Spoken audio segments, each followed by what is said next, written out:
a partir entonces contando un poco cómo surge esta necesidad de trabajar en torno a la modulación tímbrica, conociendo que hay distintas técnicas y formas de abordar la composición. Las herramientas para componer son muchísimas hoy en día. Tenemos desde medios acústicos a medios electrónicos y medios mixtos. O sea, y más encima los instrumentos con los cuales nosotros podamos contar, hay desde instrumentos que nacen del reciclaje, instrumentos que vienen de los pueblos originarios, instrumentos que vienen como de la escuela europea, instrumentos electrónicos, o sea, hay una gran diversidad. Nosotras estamos en una época en donde la diversidad del sonido al cual podemos acceder es enorme. Y a veces agobiante, porque uno ahí de repente no sabe con qué trabajar o cómo partir una obra con tantos recursos que tenemos al frente. Y muchas veces esa como inquietud que nos surge de hacer esta primera obra o hacer una obra que cuente con estos recursos, pasa precisamente por una toma de decisiones. ¿Qué es lo que quiero hacer? ¿Qué es lo que quiero expresar? ¿Y cómo lo voy a expresar finalmente? Entonces, cuando uno tiene primero esas preguntas, porque colocar las primeras cosas, ya sea en un pentagrama, o en el Finale, en el Sibelius, o en un cuaderno, o en un programa editor, es complejo. Todos nos enfrentamos a esa inquietud de qué es lo que queremos hacer. Acá el tema no está en enfocarse en la estética de la música que queramos componer, sino está en qué herramienta yo voy a usar. Y en este día yo les voy a explicar la herramienta de la modulación tímbrica, ¿ya? Para que tengamos claro que para componer tenemos muchas posibilidades, pero el día de hoy vamos a revisar la que corresponde a la modulación tímbrica. Entonces, yo les preparé un material que es precisamente enfocado a esto y que tiene por, digamos, por premisa el poder identificar cómo podemos empezar a trabajar y cuáles son las características que tiene la modulación tímbrica y cómo vamos a empezar a ocupar esta herramienta o cómo podemos empezar a trabajar con ella y con estos recursos que nos ofrece precisamente la modulación tímbrica. Entonces, no sé si se ve bien. Se va a compartir pantalla.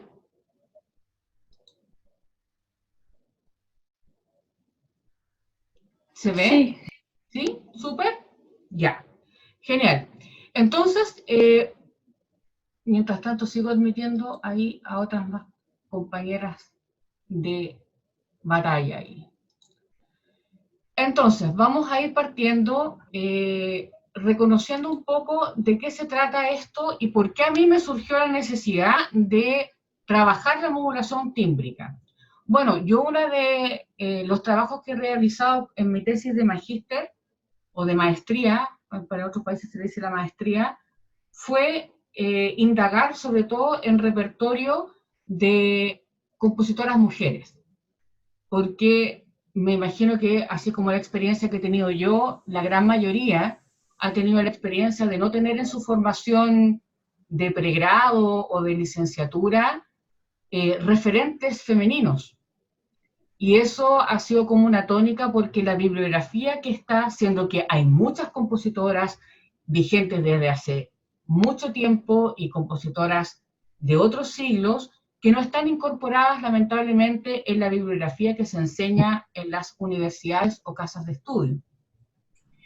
Y cuando una se enfrenta a la composición, generalmente pareciera ser que una es una en un millón, que está haciendo algo muy extraño, muy ajeno, y que no hay más colegas haciendo lo mismo, cosa que ya en esta época sabemos que no es así. Pero en la época en que yo estudié, no había referencia a compositoras mujeres, sobre todo en el área de música más experimental o de música contemporánea. Entonces, una de las motivaciones que yo tuve fue indagar en una, digamos, obra musical que se llama Hörspiel, que es un teatro musical, una especie de radioteatro que tiene una injerencia en Latinoamérica, que yo creo que varios países de aquí de Latinoamérica han vivido, o las generaciones más antiguas han crecido con lo que fue el fenómeno del radioteatro, y en Alemania existía como Hörspiel.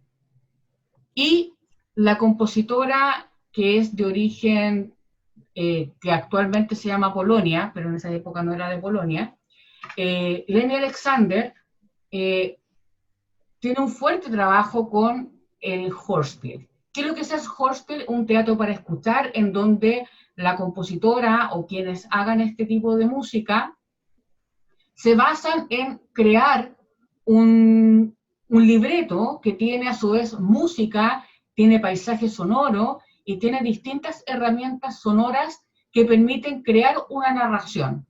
Y esa narración puede tener un concepto social, cultural, político, poético, de cuento, pero es una narración que se va haciendo con distintos elementos acústicos, ya sea texto, que hay un libreto, sonidos de ambiente, sonidos que tienen que ver con el Foley, sonidos que tienen que ver también con obras musicales que se pueden crear para la obra o bien se pueden ocupar obras anteriores para incorporarlas como, digamos, banda sonora dentro de esta creación musical, que se llama Horst.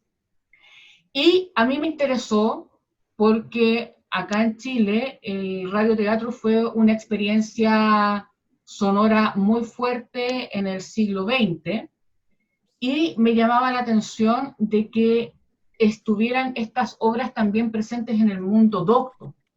Y eso fue como que me llamó la atención porque yo dije, qué importante, o quisiera saber por qué el mundo docto se tomó de esta herramienta que era mucho más popular. Yo estudié varios referentes latinoamericanos y todos hablaban del fútbol, los de Argentina sobre todo eran como muy futboleros, los de Chile tenían que ver con cosas medias así de la tradición folclórica, o también de fenómenos paranormales, de cosas medias de misterio. Entonces, era interesante saber esta propuesta, cómo se llevó a cabo en el mundo de la música docta. Y bueno, esto nace en Alemania, claramente por una forma de hacer como un beneficio de la educación primaria, y de ahí se fue estableciendo con la radio de Colonia como ya una forma también de acción de arte, de realizar una obra de arte radiofónica. Y bueno, en Chile, como les contaba, yo he estudiado mucho a la compositora más importante del siglo XX, que es Leni Alexander, y ella dedicó parte de su catálogo de obras a la construcción y la composición de Hörspiel.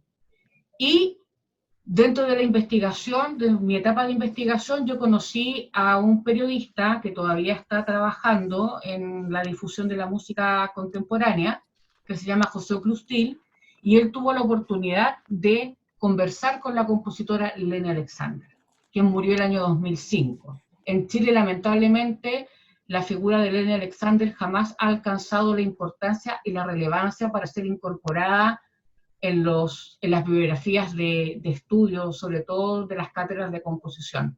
Como que todo el mundo sabe que existe, sí, qué bonita la Leni, pero no, de ahí a avanzar a una etapa de estudiar su música y de incorporarla a la bibliografía, todavía eso no es un hecho real, y yo por lo menos trato de que eso sea así.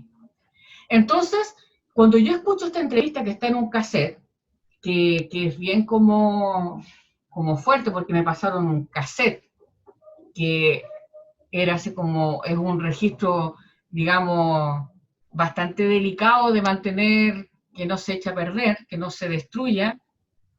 Lo escuché, y dentro de la entrevista, Leni Alexander habla de su forma de componer, y ella habla sobre la importancia del uso del timbre en sus obras.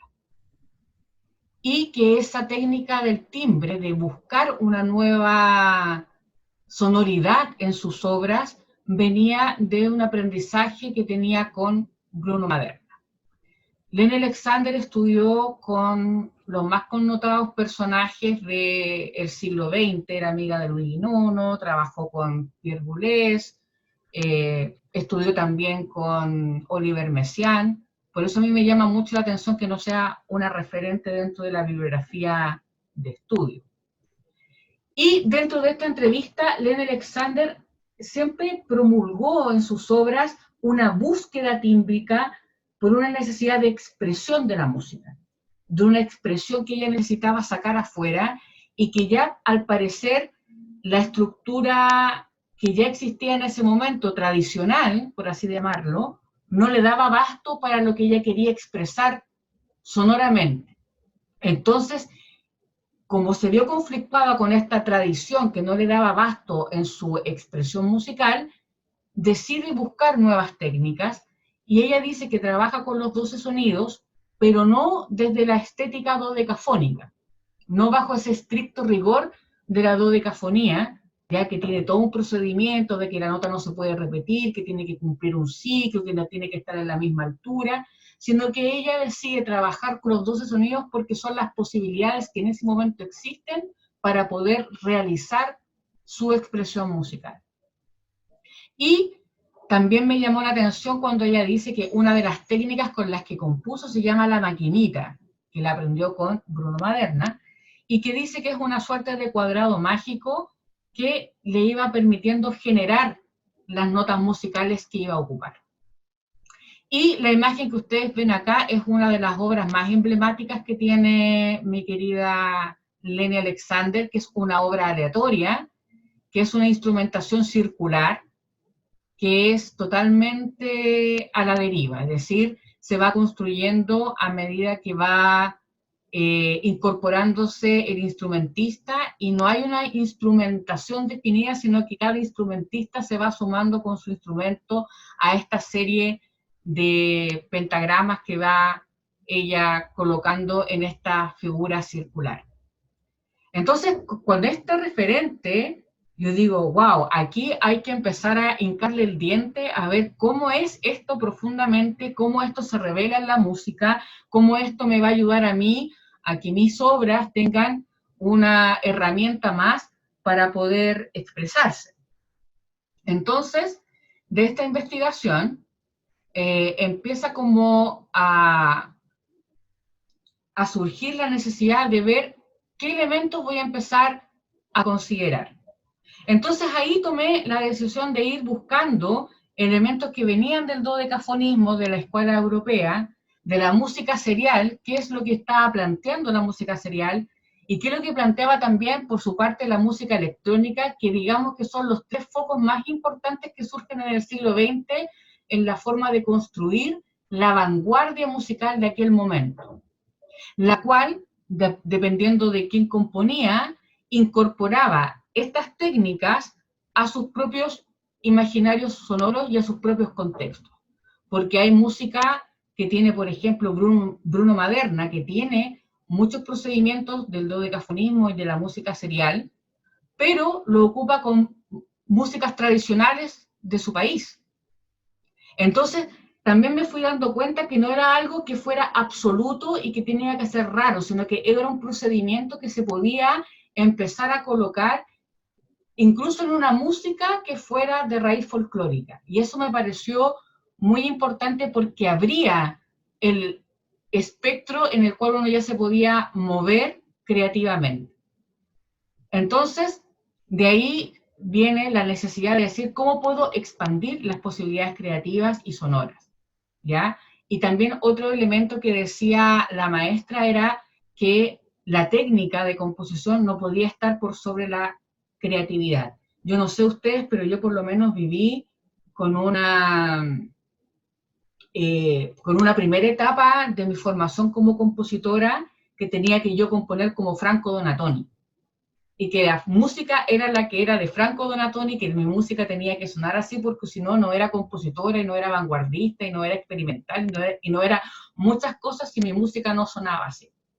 Y cuando yo conozco esta visión de Leni Alexander, que después se refuerza con una Sofía Gubaidulina, se refuerza con una Lisa Lin, se refuerza con una Graciela Paraskevaidis, me doy cuenta que en realidad eso era un error. Yo no tenía que componer estéticamente igual al maestro, no tenía que componer estéticamente igual que algún personaje del siglo XX, sino que estas son herramientas para expresar lo que yo quiero con mi creatividad. Por lo tanto, ahí se vuelve un patrón súper importante que el arte es por el arte y la necesidad de expresar debe ser el motor de esa búsqueda.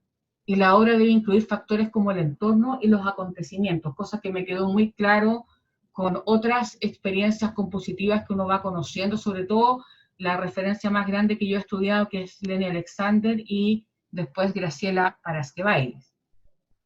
Y lo otro que también fue importante en entender fue buscar ese aire liberador en las obras. Muchas veces nos sentimos atrapadas en tener que rendir como con una técnica o tener que explicar un procedimiento que sea perfecto, matemáticamente impecable, y de repente los vamos escuchando y no nos representa en su sonoridad.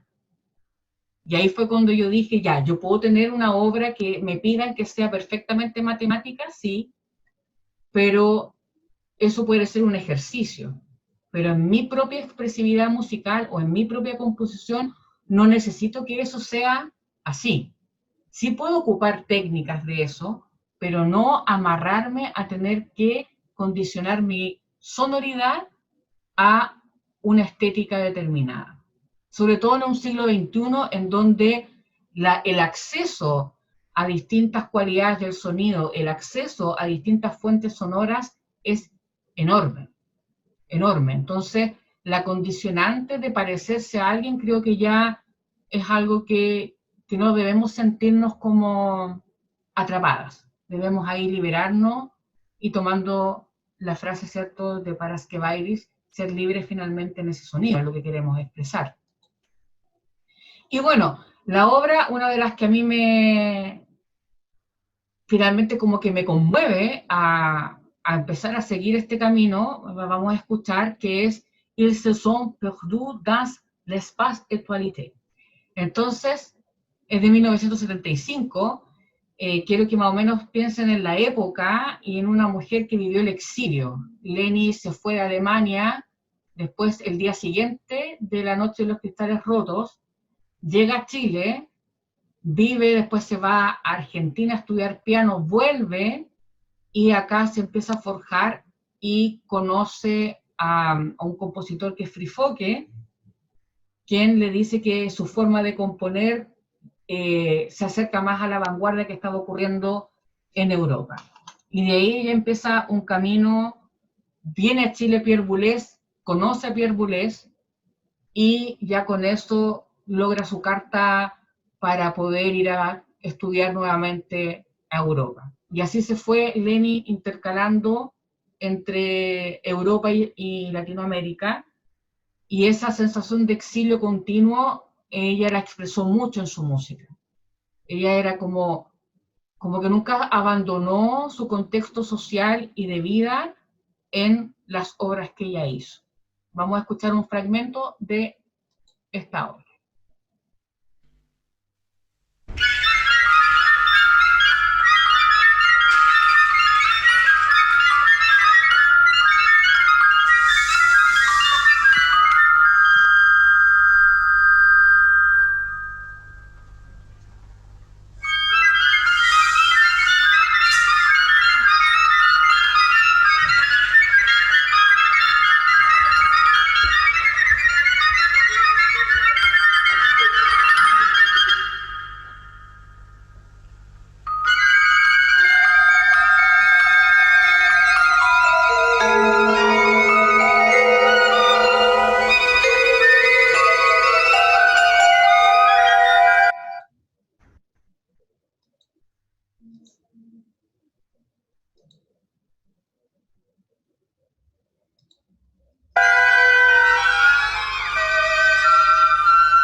Thank you.